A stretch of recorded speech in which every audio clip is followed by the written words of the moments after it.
Please leave my house. Lord Shen didn't just want power, he wanted to kill the future. Because Shen doesn't look like fear. He looks elegant, controlled, untouchable. Which is usually how fear dresses when it has power, money, and excellent lighting. But look closer. Shen does what people do when they are terrified of being hurt later. He moves first. He attacks first. He controls first. And maybe you know the smaller version. You leave before you can be left. You judge before you can be judged. You control before anyone can disappoint you. Shen just does it with cannons.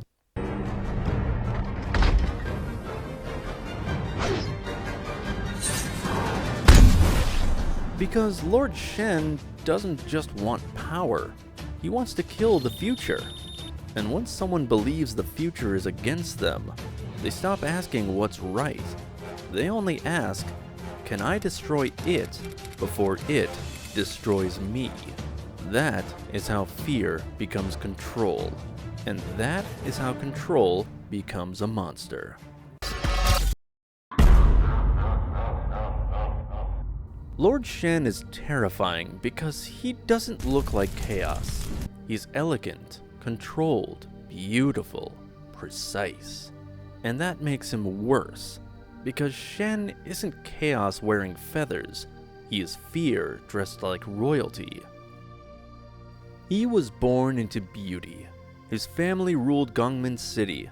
Their invention was fireworks, not weapons, not machines of conquest. Celebration, wonder, light.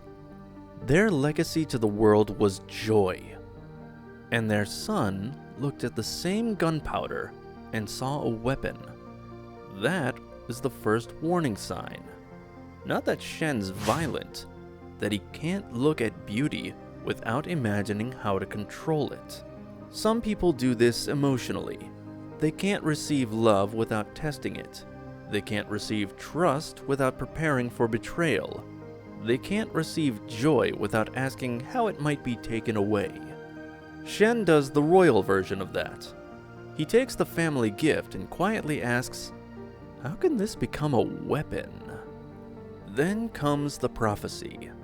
If Shen continues down this path, he will be defeated by a warrior of black and white. Is defeated by a warrior of black and white. Now here is the important part. The prophecy does not create Lord Shen, it reveals him. Because a healthy person hears a warning and reflects. A terrified person hears a warning and starts looking for someone to blame. Shen doesn't ask, what am I becoming? He asks, who is coming for me? And the moment he asks that question, the future becomes an enemy. Not a possibility, not a warning, an enemy. And once the future becomes an enemy, almost anything can be justified. This is why Shen doesn't become a monster overnight. He follows a pattern, a sequence of psychological decisions, a playbook. Step by step, fear stops being an emotion and becomes a system. Step 1. He turns fear into control. The first rule of Lord Shen's playbook is simple. Don't wait for the thing you fear. Control it first. Shen hears that a warrior of black and white may defeat him someday. So he turns a possible future into a present emergency. That's the trick. He doesn't tell himself, I am committing an atrocity. He tells himself, I am preventing one. In his mind, he's not killing families. He is removing a future threat, not becoming a monster, being practical. And that is usually where the worst decisions begin. Not with rage, with a sentence that sounds almost reasonable. I had no choice. And you don't need cannons to recognize this pattern. Someone feels threatened by a younger colleague, so they start blocking their visibility. Someone feels replaceable, so they quietly sabotage the person who might outshine them. Someone senses criticism coming, so they attack first and call it self-respect. Not because the threat has happened, because it might. That is Shen's psychology. He doesn't respond to reality, he responds to the future he fears. And the movie keeps showing you how controlled this fear has become. When Shen returns to Gungman City, he doesn't simply conquer a palace, he restages the wound. He finds the throne his father once promised him. My father's throne. Then he destroys it. He used to let me play here beside him, promising someday this throne would be mine. And in its place, he puts a cannon. Not roughly, not casually, precisely. A little to the left. Oh, but it's so heavy, Master. A warlord has just taken a city, and his first priority is furniture placement.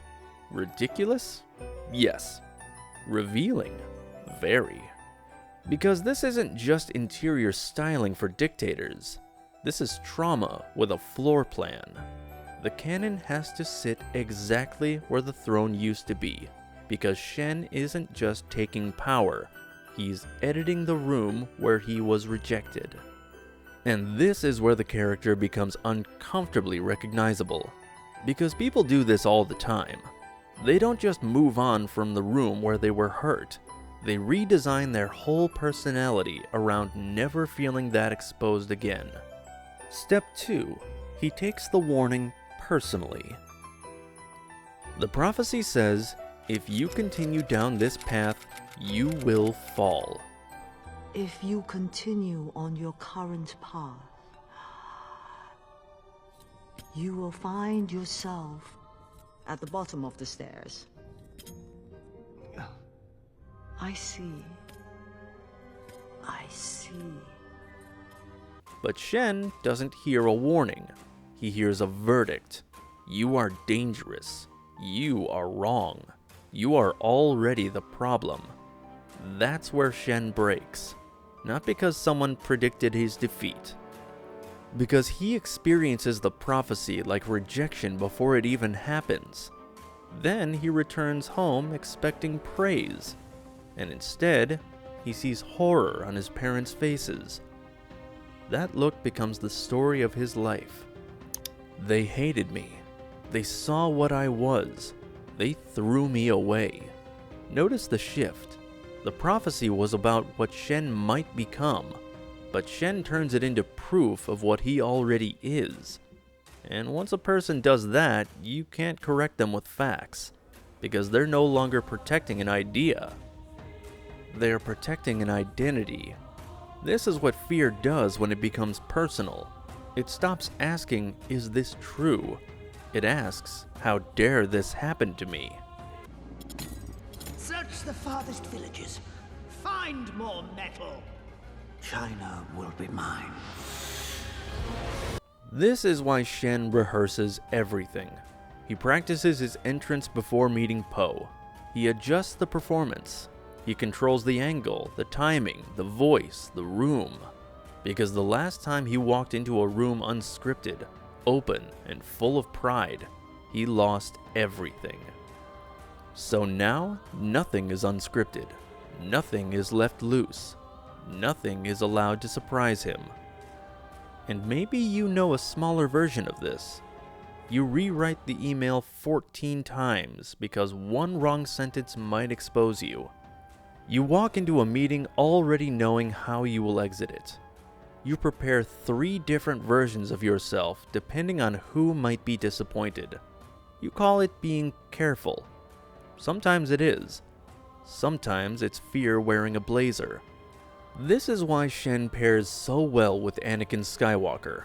Anakin sees a future where he loses Padme. Shen sees a future where he is defeated. Both are given a warning. Both misunderstand it. Anakin thinks the vision is an instruction. Shen thinks the prophecy is a threat. And both make the same mistake. They try to prevent the future, by becoming worse than the future ever asked them to be. Anakin tries to stop death and becomes death. Shen tries to stop defeat and becomes the reason he must be defeated. That is the Hidden Playbook. A person controlled by fear does not avoid the future. They build it. Shen isn't just dangerous because he's afraid. He's dangerous because he's talented. This is what makes him a top-tier villain. If Shen were only bitter, he would be pathetic. If Shen were only cruel, he would be simple. But Shen is inventive. He takes fireworks, the symbol of his family's beauty, and turns them into artillery. He takes inheritance, the symbol of duty, and turns it into entitlement. He takes prophecy, the symbol of warning, and turns it into permission. Everything good that touches him, he corrupts into a weapon. That's why Shen feels so complete as a villain. His evil isn't separate from his gifts. His evil is his gifts pointed in the wrong direction. And that's also why this pattern is dangerous in real life. The most destructive people aren't always the least capable. Sometimes they're the most gifted people in the room, using every gift to protect the wound they refuse to question. Step 3. He chooses the wound.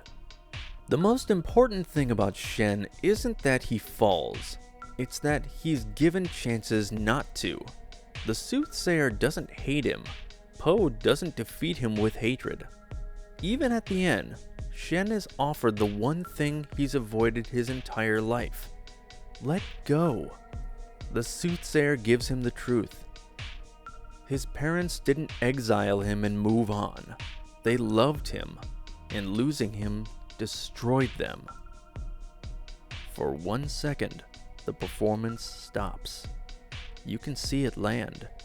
The story Shen has carried for years might be wrong. Not slightly wrong, load-bearing wrong.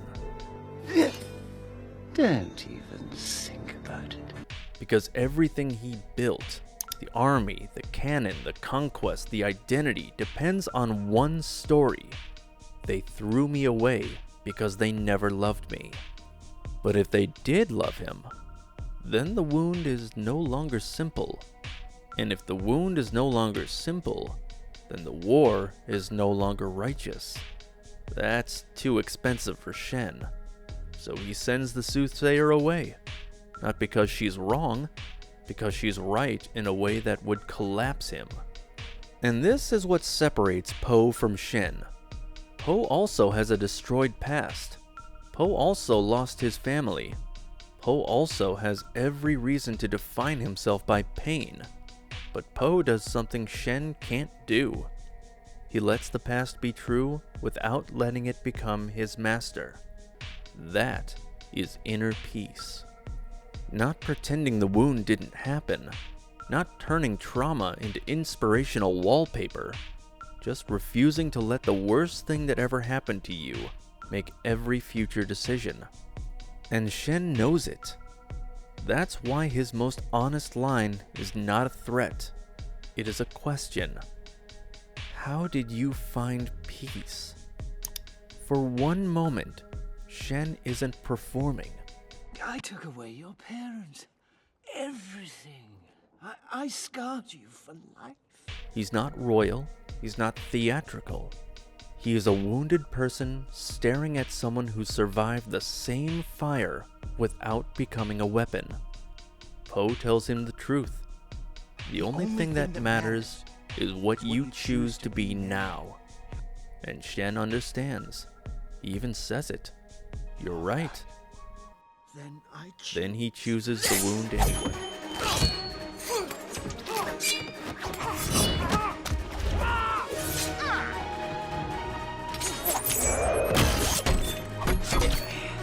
This is the lesson of Lord Shen. The most dangerous villain isn't always the one who wants to rule the world. Sometimes it's the one who believes the world has already ruled against him. Because that person doesn't just want power, they want reversal. They want to go back in time and kill the moment that made them afraid. But you can't kill the future. You can only become the kind of person the future must stop. The prophecy didn't create the monster. His fear of the prophecy did. Shen wasn't destroyed by a panda. He was destroyed by the version of himself he refused to question. He wasn't destroyed by the future. He was destroyed by the person he became, trying to control it.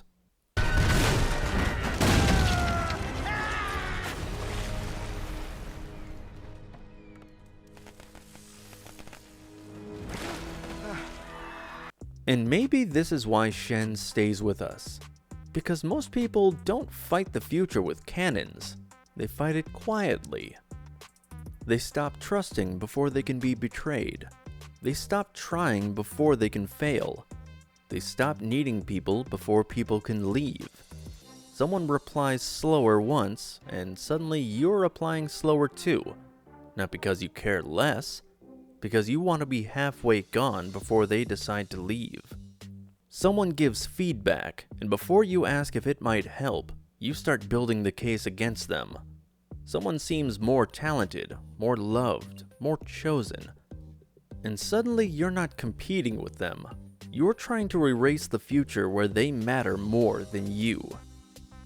And when the distance becomes real, you say, "See? I knew this would happen." And sometimes the future didn't arrive to hurt you. Sometimes you built the future you were afraid of. But Shen still believed in destiny. He feared it. He fought it. He tried to destroy it. Next episode, we meet a villain who does something even more dangerous. He does not fear destiny. He thinks destiny cheated him. Hades wasn't trying to kill the future. He was trying to collect what he believed the universe owed him. And that kind of villain doesn't just want revenge. He wants cosmic compensation. If this episode hit a little too close, it's probably not because of Lord Shen. It's because you've seen this pattern before. The person who lets fear make their decisions. The person who mistakes control for safety. The person who spends so long fighting the future that they become the thing they feared. If you missed our episodes on Tai Lung, Lotso, and Guima, the thumbnails are on screen now. Because villains don't become monsters overnight. They follow a pattern, a playbook. And every week we decode another one. Subscribe. And next time, let's see what happens when resentment learns to smile.